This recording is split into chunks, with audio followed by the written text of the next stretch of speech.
Hi folks, welcome back to the Unsung Podcast and a collector's edition, completely mark-free Unsung Podcast. Just like last week, we're returning to the conversation between myself and Vicki about Diamanda Galas, a totally batshit but brilliant vocalist, and Vicki's choice of an album, The Singer. We're going to have a quick look through some of her records. Go back and listen to last week. You can hear a bit about the context of the vocal techniques she does, some of her influences, some of the people she's influenced. But yeah, strap yourself in. There's going to be a lot of funny noises and a lot of confusion in this one.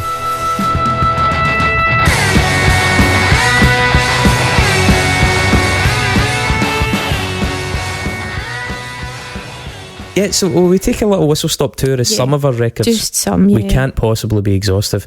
So our first release was 1982 and it was The Litanies of Satan.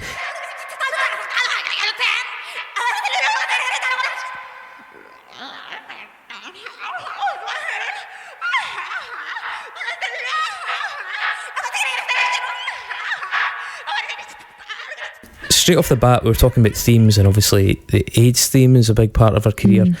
The church, Satan, damnation, hell, the infernal, it's there a lot, and as is a kind of playful mirroring of it from the other side. This was an early sojourn into old Nix territory. A bold statement. It's two huge tracks, like two enormous songs, really good. And there's just loads of fire and brimstone and torture referenced in it. I mean, for her first, this is her first, like her debut. I think it's incredible. I really do. I really like it.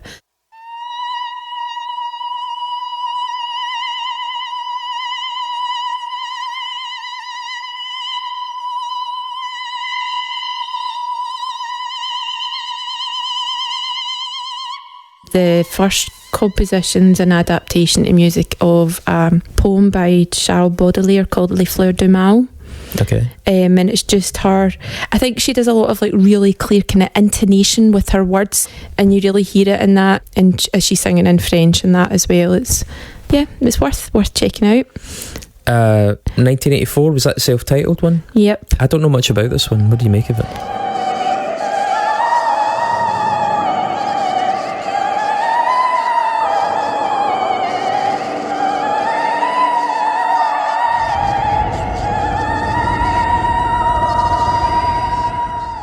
So this is a Greek language piece that's dedicated to political prisoners who were either murdered or executed during the Greek military regimes.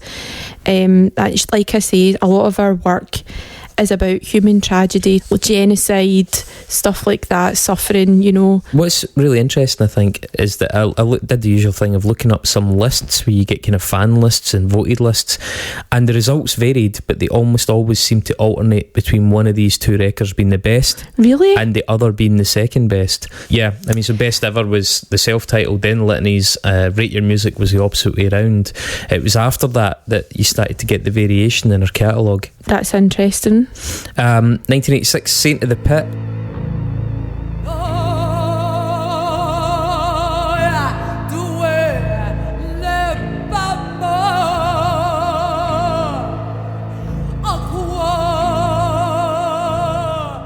I actually think it's quite an effective record. Well, this is where she starts her Mask of the Red Death trilogy. So she releases 2 from the trilogy in that year. And that's the year she lost her brother as well. I really like both of those. Yeah, that's right, her brother died. Deliver Me on that is a great showcase of her influences and of her vocal range. The 4th track in it, Artemis, I think is quite popular with fans. I'm not too big in it, it's a bit loungy. But the 5th track in that one, Cri d'Aveugle. Cri d'Aveugle, I think that's my favourite one. I think Blind that's Man's brilliant. Cry. Fucking hell. Amazing. The vocal chokes and hacks at 2.5 minutes in it are mental.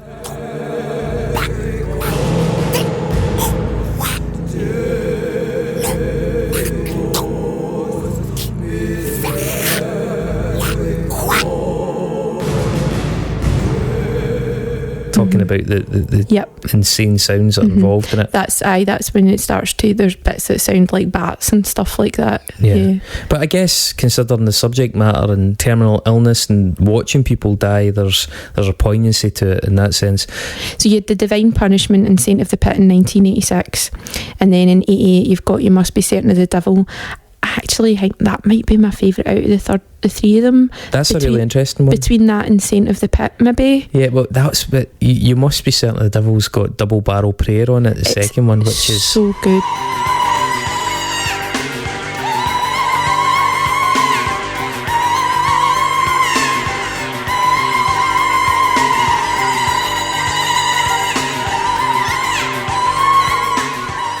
like almost an industrial goth track with like an actual structure and some really interesting electronics. I mean, some of the electronic sounds are a wee bit naff, but that wasn't her forte, but it's such a departure. Terrifying vocal effects. It's so good.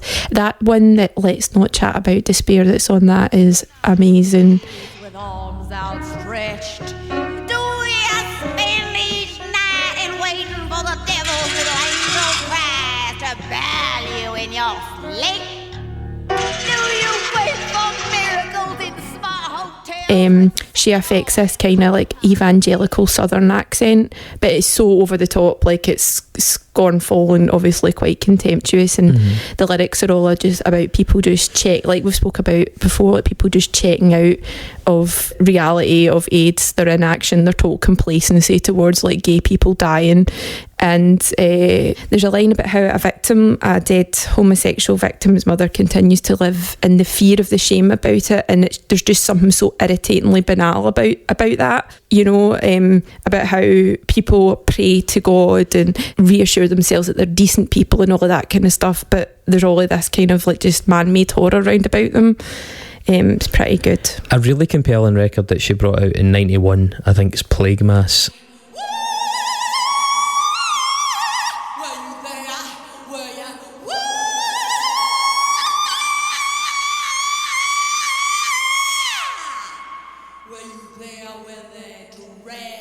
It's a big step in her career anyway. It's one that appeared at number 3 in some of those lists. A genuinely scary record if you allow it to be.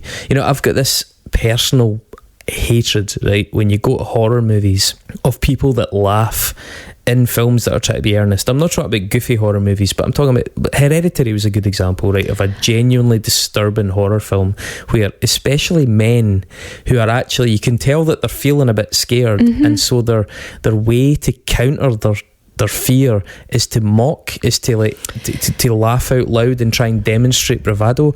I fucking hate that. And but we went to see Mandy at the GFT. Everybody was laughing at the bit where Nicolas Cage had a breakdown, and I was like nearly greeting. Aye, I know. and that's the thing. See, people that choose to deal with their emotions via that stupid laugh emoji thing rather than actually experience the emotion that the filmmaker or the artist is trying to elicit in you. Like, stop putting your own safe emotion there. Allow yourself to go with it. And I think this album suffers from that people can listen to it, and if they're not willing to confront some of the kind of horrific feelings that she's trying to bring out, then you just sort of laugh at how weird and abstract it is. Do you know what I mean? You need to mentally be committed to letting it do it. Yeah, but at the same time, I think, see, when things are exceptionally, like, really, really intense, part of your emotional reaction to that can be laughter. And I'm not saying because you find it funny, but because the physical reaction that your body has, like when something is so intense, it can be like, I've been in a situation in the cinema fairly recently actually where I was watching something quite intense and I was hitting the giggles, but it was just because it was so much, and I think sometimes as well, if what your body reacts like is laughter, then that has to be part of it as well. I know what you're saying, but I also think there is sometimes you laugh when you don't necessarily find things funny. Nervous laughter, I would agree with that. I think there's also that thing where some people choose to not allow themselves to look vulnerable by supplanting it with something else. This record's got some really, really powerful points in it. I think the second track, This Is the Law of the Plague, about 6 minutes in that is her at her most maniacal. It's absolutely fucking mental. Deliver me from mine enemies. Defend me from them that rise up against me. Deliver me from the workers. I think this is her magnum opus. She spent years writing it. She performed it at a cathedral in New York in 1990, where she doused herself naked with blood. Did she get arrested for that? She got arrested the year before it because she was involved in a controversial demonstration called Stop the Church at St Patrick's Cathedral in New York City. That was one of these things where some gay people criticised that as well, because it happened during a mass. Like, they went into a cathedral during a mass and they saw that as antithetical to gay people's beliefs in protecting privacy, if you know what I mean. Like, so there was lots of different takes on that, but lots of people were arrested for that, and she was one of them. I guess activism should be polarising, even if it sometimes polarises the audience that you're trying to reach out to or on behalf of. Another really interesting album worthy of note, which you mentioned earlier on, was The Sporting Life from 1994 with John Paul Jones of Led Zeppelin. And I could see a hole. Behind that hole I could see a tunnel. Behind that tunnel I could see a star. And behind that star I could see a face. And it was your face, baby. And it was your face, baby. Crawling out of the hole, calling out my name. Come down here, bitch. This really is not my favourite album of hers. No. It didn't. I don't hate it.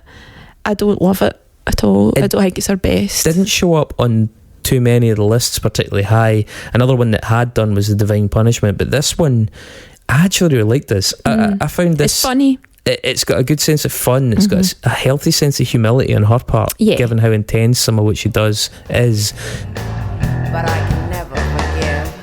Just forget. Now it will take me 10 long years to forget. That's 12 months of the year, 4 weeks of the month, and 7 days. Even just the cover art of her in the bonnet of the car, hilarious. With him in the car, it shows like a kind of a good time. No, I do like it. I think I like the song Tony on it. I really like that one.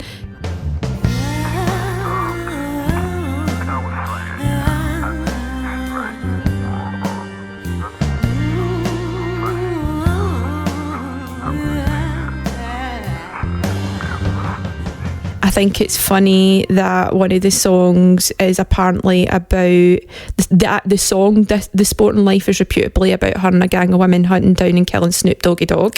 It's a fucking brilliant theme for a song. And I think she's like deliberately perverted with the homicidal misandry. Like, even just like you're saying on the cover of that, she's got the knife. Just run that one more time. About her and a gang of women hunting down Snoop Doggy and killing Snoop Doggy Dogg. There's a bit in an interview where she talks about it, and she's like, "Fuck him," or like, I think she hated gangster rap. Yeah, and she's like, well, I'm just going to turn the tables on you guys. Do you know what I mean? He's a big Celtic fan, Vicky. How do you feel about that? I think that Snoop Doggy Dogg, I could deal with him. Tracks on that, Do You Take This Man, I think has a real Millie Jackson quality to it. I'm very disappointed in you, and I don't handle disappointment well.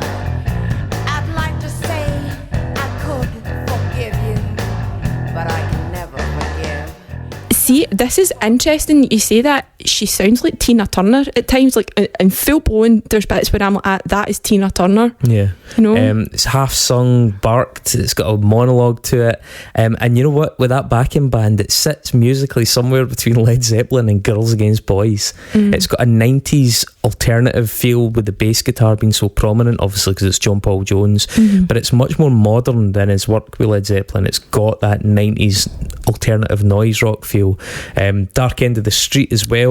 I think that's where she sounds like Tina Turner.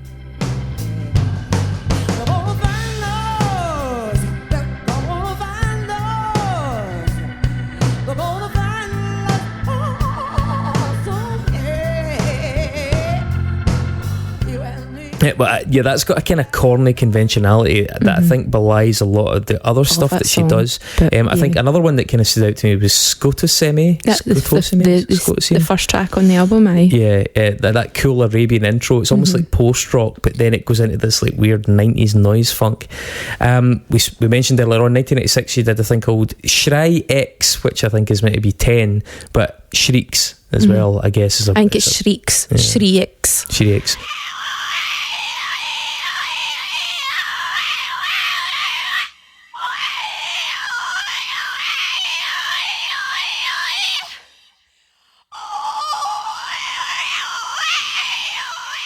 That fucking record, entirely vocal. The fucking third track on that, Dis I, is fucking horrendously brutal. It's one of the first times where you really need to talk about art versus pleasure and definitions of music. This is definitely pushing boundaries. It's so caustic. Can this album ever be pleasant to listen to? You know, we are, as a creature, as a species, genetically programmed to respond to some frequencies and some noises. You know, babies crying, humans suffering, pain, proper wails. Like, how much can you enjoy something that, as a creature, you're literally fundamentally programmed to react adversely to? That is a really interesting test of the boundaries. We're not talking about weird mathematical timings or heavy guitar sounds. You're talking like instinctive, primordial fucking noises. She said that shri means shriek in German, and she explained that she thinks the word shriek in English has a pedestrian connotation, whereas in the German it connotes a really deeply located, and she called it an intravenal sound. And I think that's what, like, you're describing. It is something very like primal. Oh fuck, it absolutely is. 1998, there's a record called Malediction and Prayer. It's incredible. That's a live record.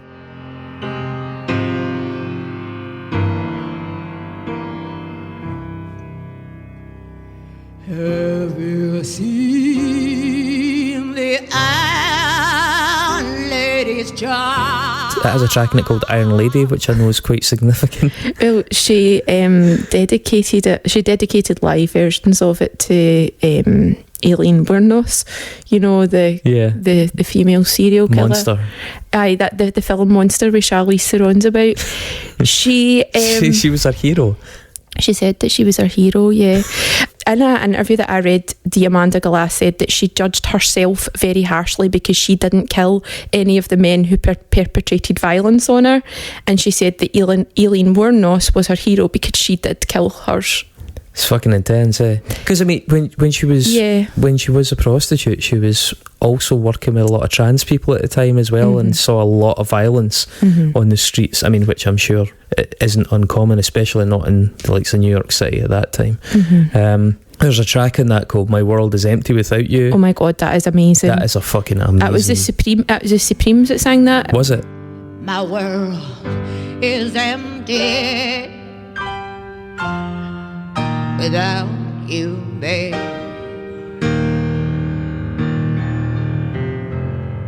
And as I go, her version is so much more gripping. It's so good. That drop into the chorus is fucking stunning. Incredible. And that, I find it hard for me to carry on.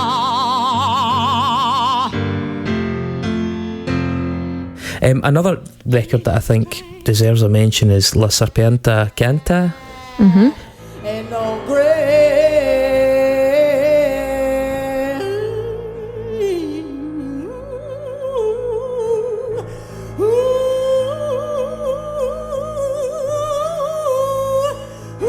Live performance album with mainly covers again, a bit like the one we're doing. Oh, that's the one that's got the kind of death wail cover of "I'm So Lonesome I Could Cry" on. Hank Williams song. Very really very good. bluesy, utilises her piano, but it has an accessibility. There's a track on it, track 3, "Ain't No Grave Can Hold My Body Down." It's a really old school traditional blues gospel tune. Ain't no grave can hold my body down when the vast It'll feel, I think, like mercifully familiar terrain for people that are struggling with the Galas experience overall, because it's quite intense. The track is still prone to like these little flights, but overall it's very relatable and really beautifully done. There's past compositions with Ornette Coleman and others on here as well. Did you listen to any of the newer stuff? I've listened up to Guilty, Guilty, Guilty. Well, see, Guilty, Guilty, Guilty is another live performance one with piano. The piano on this one, though, is at times just outright violent, such as really early on in the track, 8 Men and 4 Women. The piano is thunderous.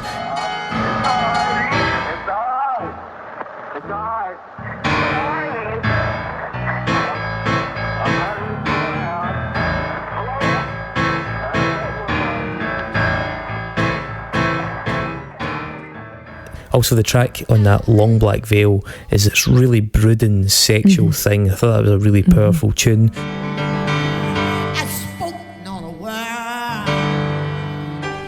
though within my life I had been in the arms.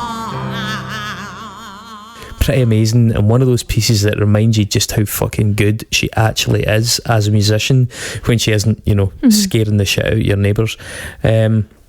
And then, the Divine Punishment from 2021. And as I said, that made it onto the third place on some of those lists. Again, right back to the start of her career, 2 long tracks. They're remasters. Yeah.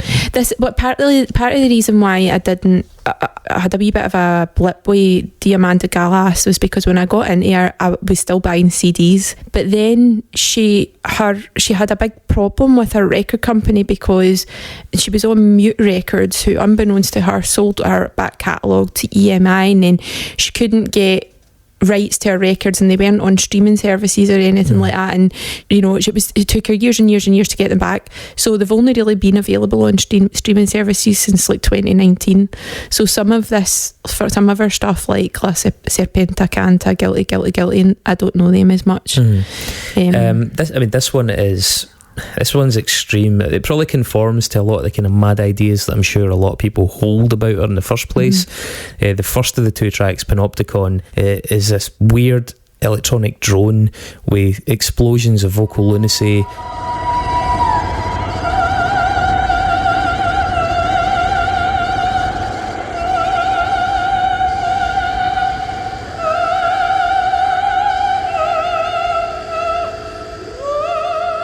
It plays around with pitch, it plays around with time, and it plays around with wave modulation. It's just really fucking eccentric. If you want to hear Diamanda Galas push her own boundaries, then it's definitely one. Yeah, she's actually got an album coming out this year, I believe, coming out this month. Wow. Called Broken Gargoyles. Be interesting to see where she goes with that. There you go. But will we talk about the album itself? Yes. The singer. Okay, so the singer from 1992. What are your impressions of this then? Just my overall impressions. It was more accessible than I expected. But I guess, doing covers, even though she takes some of those covers in some pretty interesting directions, it's always going to ground you a wee bit. It's certainly nothing like the Shrey stuff. No. Quite structured, and you get to kind of... It's interesting to hear something that you're already familiar with to some extent through the lens of someone else, because it gives you a different measure of them as a person, because there's some commonality there. You're like, oh, we both like this song, this is what she wanted to do with it. I probably wouldn't have done that, but it gives you some insight. There's tracks on here that I already knew, of course. So it's a lot of blues standards and spirituals that people will be familiar with. Yeah, but when you see how she treats them, it gives a wee added dimension to her personality and her musical taste. They're overtly political as well. It's within the context of her overt politicism overall as well, I think. Overt protests of the handling of the AIDS epidemic. Yeah, I mean, Diamanda Galas largely does protest music of sorts, doesn't she?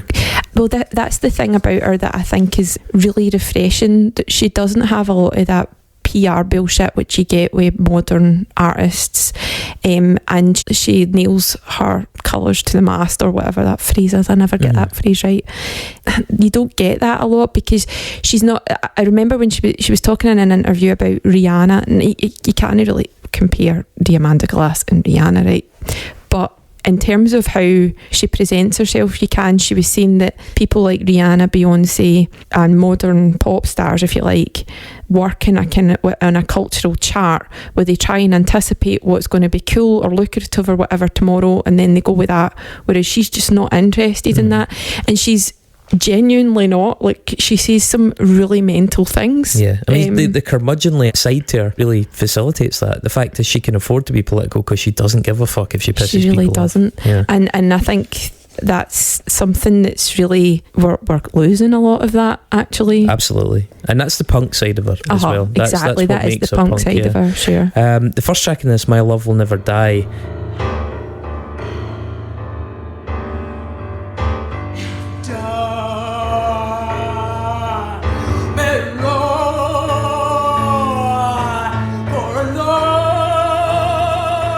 the interplay between the piano and the vocal is a big part of this version of it. It never really flows.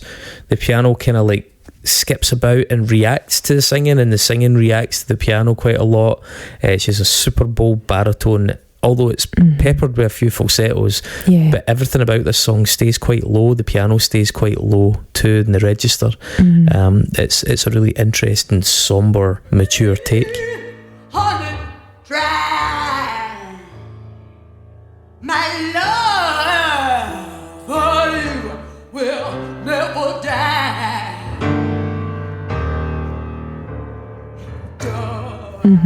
She does some interesting things with her voice, and it might just be like one word. So there's a bit where she says these flowers grow. It's just the line these flowers grow, and the word flowers is like pushed out, like she's choking something up. Like it's just that one word that sounds like she's like coughed it up. And as you say, you've got all those wee like pleases that are like wee falsettos, but the rest of it's quite abrasive. It's good. It's a good start. Reap What You Sow, the second track. That's one of my favourites on this album. album. Not in fact written by an old black man sitting on a porch, though. Written by two whiteys. Yeah, Mike Bloomfield and Nick Gravenites, I think he is.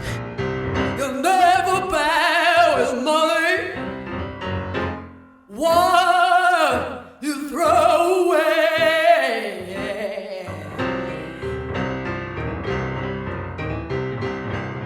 He'd played with Janis Joplin. Bloomfield was on Highway 61 Revisited by Bob Dylan.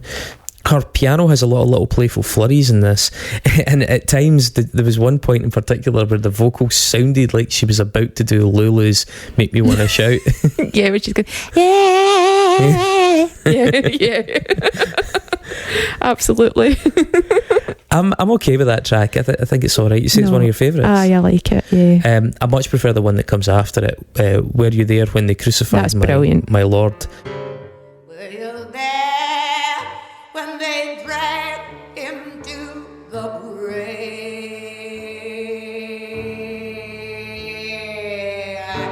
Sometimes it goes Dark as fuck. So dark. It's funny how this is so gospel, and so many of her other records were so obsessed with like the infernal. You know, in fact, was she not all added to a list as well of prescribed satanic acts at one point? It was like some Christian TV corporation of Christian TV evangelicals or whatever in America in the 90s had a list, like an official list of people that they wanted kept off of TV. Ozzy Osbourne, unsurprisingly, and she get put on it as well. Good job, folks. I mean, it guaranteed their kids immediately went out and bought her, because that's great publicity if you get on a list like that, isn't it? Totally. So this was written by a guy called Roy Acuff, who was the, quote, king of country music. Singing my song up to glory, singing my heart away, singing my song up to glory, washing my sins away. He was apparently a guy that helped country music transition from being sort of hoedowns and square dances over into being much more solo delivery, which helped it kind of conquer the world to some extent. I think this is probably his arrangement, but it's like an old African American spiritual as well. And if you look at any of the other versions of it that are on the internet, like Johnny Cash, Harry Belafonte, or that guy Roy Acuff, is that his name? Acuff, I think. Acuff. They're nothing like this. Their mournful sounds are quite flat and quite divine. Hers is very, like, as I've said before, it's 3D, it's very human. She does have a bit of a scream on it, but then she's got wee quiet bits as well. Great. Let's get serious. We're a track that we've actually discussed on this show before. Oh, have you? Gloomy Sunday. It came up in a Nexus. Did it? Because incredible. It is the Hungarian suicide song.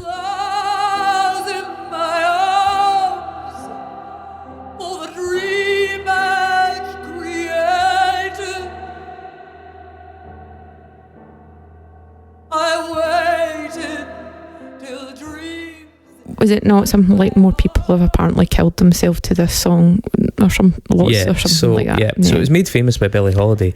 But we discussed it in the context of, it was originally written by a guy called Rezo Ceres. It was banned by the BBC until 2002 because it was considered detrimental to wartime morale. Sunday is gloomy, my hours are slumberless. Here is the shadows I live with are numberless. As to why Wartime Morale extended up to 2002, I don't know. But Reza Seres, the composer, killed himself 35 years after writing it. But, you know, the urban legend is that loads of people have committed suicide to this song. If you're listening to this song, there's maybe a higher chance that you're depressed. That may explain part of the correlation. I mean, it's fucking spectacular. It's amazing. I think there's a lot of Tom Waits in her delivery on this one. See, when I wanted to love me, the earth and the flowers are forever above me. That kind of approach, but yeah, it's just heartbreaking. I can see what you mean, actually. She holds back a wee bit more on this one, I think, than she does in her other songs, and there's just a couple of wee bits where she just lets out like a wee burst, and it's beautiful. If you can say that about a suicide song. It's really sad as well. Balm in Gilead / Swing Low Sweet Chariot, the fifth track in this.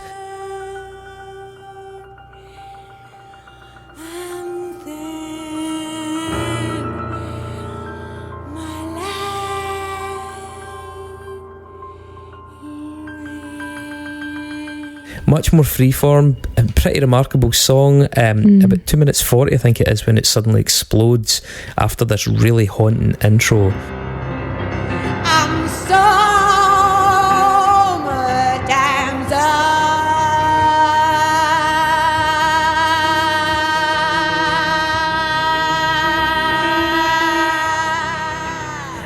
You know, this track, even though it has no drums or heavy guitars and stuff, is very reminiscent of parts of Fantomas, the band that Mike Patton's part of. I mean, see the England rugby team. I think they've done a good job of warding me off Swing Low Sweet Chariot forever, and honestly, when I see that song, something just like deep inside me just doesn't want to go anywhere near it. It's weird. It's like Simply the Best. And I love Simply the Best. But what I like about what she's done with this, because I think this is where you see her, and we haven't really spoken too much about how she is really I've mentioned that she's irreverent, but how she does that in her songs, and like sometimes she's really like right out there. On the sporting life, she definitely does, and I think she's been quite irreverent with this, in that Swing Low Sweet Chariot reminds the audience of the glory that awaits in heaven, right? So when Christians believe that when they die they'll transcend the rapture, the earthly world of suffering, and come to rest in heaven or whatever, right? And part of her criticism of Christianity is that it puts that on people and causes them to be apathetic about what's here and now, and she almost like wheezes out the words of this song, like it's like a perceptible air of just like disease and death. It's very derisory, isn't it? And it is.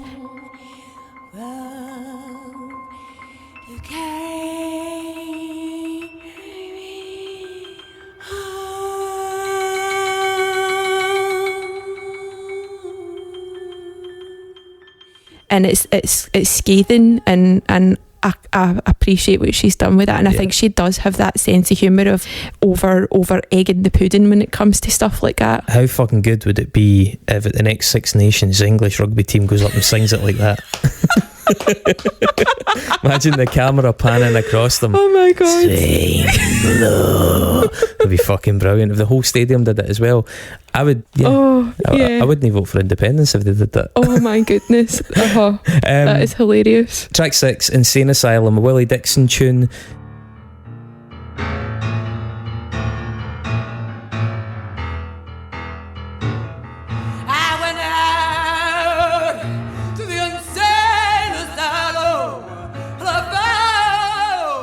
Has a pure jaunty opening, which is probably required after the track prior, A Welcome Reprieve. bluesy and soulful. It's not a total head fuck comparatively speaking, so it kind of stands out in that respect. I think even in Willie Dixon, despite the theme, I might add. Exactly. Originally this was Willie Dixon and Coco Taylor that sang it, and the two of them have got quite rocking voices, like, you know, not full on screaming, but a bit, you know. And I think that there's a lot of those old timey kind of like blues artists that she takes a lot from them with the screaming. I mean, the obvious one's the one we're going to talk about in a minute, but also Coco Taylor, definitely, Big Mama Thornton and people like that have got that kind of throaty, guttural kind of thing she does. Track 7, I Put a Spell on You. Well, of course. Yeah. I'm gonna stand it, I can't stand it, I can't stand it, I can't stand the way you run around. I don't care if you don't want me, because I'm yours, anyhow. It's her demented harpy version. Yeah, I was going to say, well, it's a tune that so many other artists do slow, and she actually attacks it and really plays with like lyrical repetition. Yeah. She also delays that hooky payoff a lot. You know, you're waiting for her to do it and she just keeps teasing it. But the speed of it surprised me. I thought she would have gone for like an almost like a funereal slow pace, but not at all. No, it's demented, and again she's doing that thing of taking the piss where the bits where she's saying I love you, she's doing it in this be like I love you voice. Like, I appreciate that. It's loose and jazzy. She goes fucking taunt over the vocal in the middle and then right at the very end as well. Holy shit.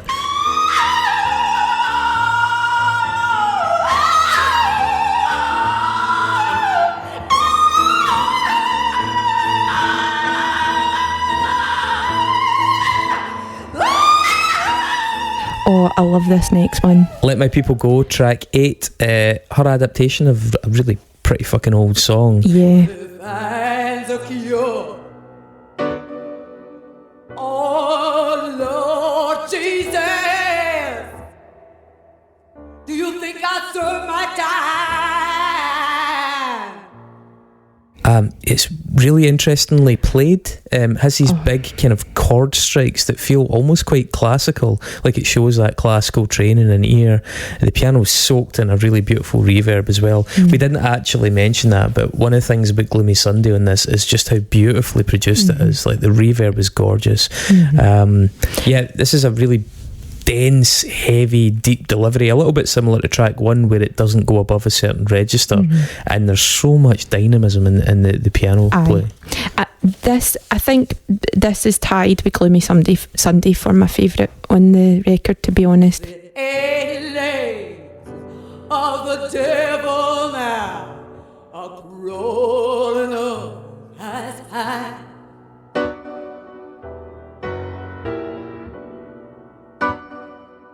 It comes from a traditional song called Go Down Moses, but the lyrics are hers, and when she plays it live she dedicates it to her friend Carol Valentino, who she calls her gay husband. I think he died maybe in the 90s as well of AIDS. It's clearly about people that she's lost and about her own thoughts of death and mortality, and it's this kind of bargaining conversation with Jesus about, will I be saved, there's just death everywhere all around about me, and that line that keeps coming up, which is like the 8 legs of the devil are crawling up my spine. I think that actual lyric or that part of the song, that was probably what made me fall in love with this album. What a fucking lyric it is. It's amazing. So yeah, I think it's definitely like the high point of this album. For all it's dark and it's grim and it's really terrifying, it's amazing. Track 9, See That My Grave Is Kept Clean.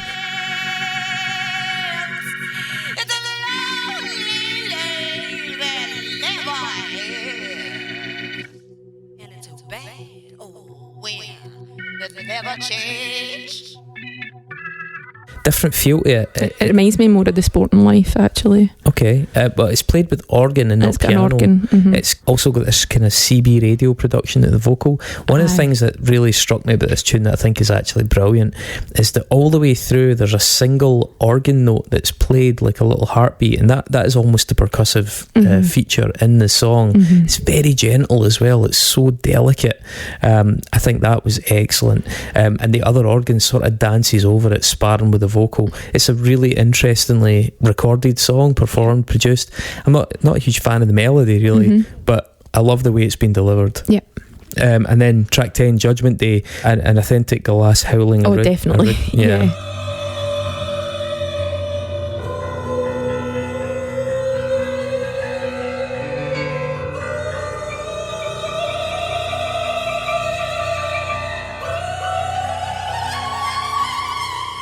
Tempered but feral, kind of exactly what you might expect from her. It's really nicely written though. It's got this kind of drony flange quality to the piano that shifts the chords underneath the voice. I used that word funereal. I think that one's quite funereal, quite haunting. It sounds like it's getting howled at you down in a valley, like somebody up on the rocks is singing and you're down there, and you feel quite threatened. You feel quite exposed by it.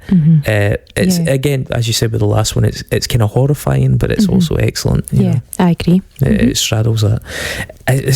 She's so interesting. It's a really good record in her catalogue. I don't know how sincerely I can say that I know such a big catalogue well enough to say this is anything like a favourite, but I think this is a really excellent example of what she's done. Yes. There are examples that are far more out there, Definitely. But personally, whilst I appreciate the novelty and the sentiment and often the technicality of them, I don't find them musically rewarding. This one has a bit of both, and I really like that about it. I liked La Serpenta as well. I thought that was really good. La Serpenta Canta. And there are bits and bobs from many of the others that really jump out at me. I think the best thing I can suggest is that we put a nice inverted commas playlist together for listeners of the show, and I have no objections to this choice. I think it's really, really interesting. Yeah, I think when it comes to what I enjoy most about her stuff, it probably is the 3 albums that she did for the Mask of the Red Death trilogy, but I feel like you can't really separate them. And then there's so many of her other albums that I really love and enjoy, but I think that this one is a good starting point actually to her if you've never listened to her before. And for all it's a compilation of covers, it's composed, it's consistent. It's not just a ramshackle hodgepodge. No, it's really good, and I would agree with that. Thank you. So Sell a Nexus. Sell a Nexus.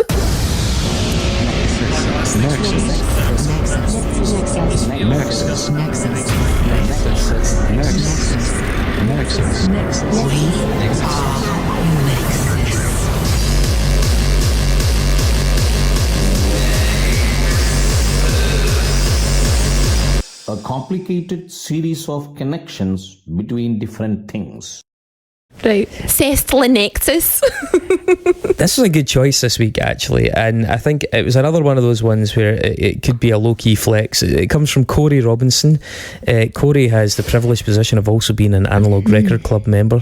Corey, kudos to you for this, because this gives us a chance to talk about another fascinating woman. Very interesting. Yeah, I'll give you a quick intro. So the person that came out the pot was Fulan Devi. I didn't actually know who Fulan Devi was, so there are some YouTube videos and podcasts that go into her story in far greater detail. They're definitely worth a watch. There's also a film inspired by her life, although I think it meets with some criticism. Fulan Devi, the Bandit Queen, is an Indian folk hero of sorts from modern times. Born to a poor family, married to a horrible old bastard at a young age who abused her. She left, was jailed, was later sent back to him by her family, and by the age of 16 she'd left him again and become a social outcast due to the stigma. 1979 she fell in with a group of what they call dacoits or bandits. Whilst the details are unclear, the rumour is that she was kidnapped. The leader of the group abused and tried to rape her, but in a kind of totally swashbuckling moment he was stopped and then killed by his second in command, Vikram Malla, who then assumed leadership of the gang and also began a relationship with Fulan. The gang soon raided the village of that old abusive husband, whom she personally dragged from his house and stabbed in the street, instructing onlookers never to marry children. That guy did survive, but he lived as a recluse apparently from then on. Disharmony within that gang eventually led to a power struggle and the death of Vikram, our romantic partner at the time, at which point Fulan was detained in a village where she was abused and raped until finally being helped to escape by a couple of allies from her old ethnic group. She went on to form her own gang and later returned to the village where she'd been held for revenge. Unable to find her abuser, she instead had 22 local men killed, which understandably caused a national scandal in India. Yet her growing popularity and reputation as a bit of a Robin Hood figure protected her somewhat. After many years as an outlaw, she eventually surrendered along with some of her fellow rebels in 1983 and was jailed, but after political intervention was controversially released in 94 by the government of Mulayam Singh Yadav. In prison, by the way, she'd had a hysterectomy officially due to ovarian cysts, but it's hotly debated as a forced procedure, not unheard of as a punitive measure against women in the Indian penal system. That rumour was given some added credence by some off-colour comments from the surgeon that performed it. Phoolan Devi's Wikipedia page, for the record, is a fucking war zone.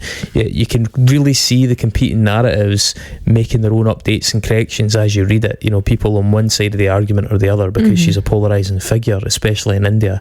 So that's the women. Had to do that recap. That is stuff you should know's version of Phoolan Devi. Thanks for bringing it to our attention, Corey. We'll hear a wee bit more about her shortly. But Vicky, this was your choice, so you get to go first. Okay. I mean, there's so much I think that the two people have got in common. Revenge. Thematically, rape, revenge, that outlaw status, abrasively outspoken or whatever. But in terms of actual people, right, okay. So in 1987, Diamanda Galás contributed vocals to the soundtrack of a Derek Jarman film called The Last of England. Jarman was a leading campaigner against Clause 28, which for anybody outside the UK was a legal clause that sought to ban the promotion of homosexuality in schools. It wasn't actually repealed in Scotland. It was 2000. It was repealed in England. It was a couple of years after that. He also worked to raise awareness of AIDS, and he himself was diagnosed with HIV in 1986 and later died from AIDS-related complications. In that film that Diamanda Galás did vocals for, The Last of England, the lead role was played by Scottish actress Tilda Swinton. Now, Tilda Swinton will voice the role of the turquoise fairy in Guillermo del Toro's upcoming stop-motion animation musical fantasy film Pinocchio, alongside loads of other... That's going to be dark as fuck, isn't it? Yeah, well, there's lots of other people doing the voices, right? So you've got Ewan McGregor's doing the voice of Jiminy Cricket. You've got David Bradley, who was Walder Frey off of Game of Thrones. Okay. He's doing Geppetto. I don't see him as a Geppetto, but he did play Ricky Gervais's dad in that Afterlife. Oh, that's right. No, I think he's an okay Geppetto. Do you think so? Yeah. Right. And you've got Kate Blanchett as Sprezzatura the monkey. Now, Kate Blanchett has been nominated for 7 Academy Awards, winning Best Supporting Actress for The Aviator and Best Actress for Blue Jasmine. 2 of her nominations for Best Actress were for her performance in the role of Elizabeth I in the films Elizabeth and its sequel Elizabeth the Golden Age, both directed by Indian filmmaker Shekhar Kapoor. In 1994, Kapoor directed the Indian Hindi language biographical action-adventure film Bandit Queen, which was based on the book India's Bandit Queen, The True Story of Phoolan Devi by the Indian author Mala Sen, which charted the life of Phoolan Devi up to her surrender to authorities 2 years after the Bemai massacre. Yep. As I say, it's a film that some folk have mixed feelings about, but yeah, because she didn't want it originally released because she thought it was like profiteering off of her rape story. But then once they gave her 40 grand, she was like, I'm cool with it, I'm profiteering. Yeah, if anybody's entitled to it, she is.